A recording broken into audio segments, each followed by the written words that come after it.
బంగారు రూపంలో, వెండి, రసవర్గములు, గృహములు, గృహలక్ష్మి, లక్ష్మీ సంపద మనకు కనిపించేటువంటి వైభవం యావత్తు కూడా అమ్మవారి యొక్క స్వరూపమే అని.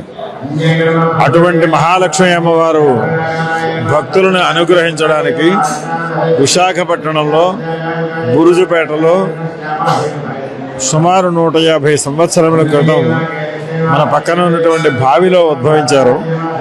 ఆమె ఎవరో ప్రతిష్ఠించినటువంటిది కాదు. ఆమె కనక మహాలక్ష్మి అమ్మవారే ఒక బావిలో ఉద్భవించి పుణ్య దంపతులకు కనిపించి నేను ఫలానా చోట ఆవిర్భవించాను అని చెబితే ఆ రోజు మార్గశిర లక్ష్మీవారం అవడం, మరునాడు ఉదయమే అమ్మవారు చెప్పిన ప్రకారంగా ఆ బావిలోంచి ఉద్ధరింపబడి బహిరంగ మండపంలో ప్రతిష్ఠించబడినటువంటి కనక మహాలక్ష్మి అమ్మవారు జగజ్జయమానంగా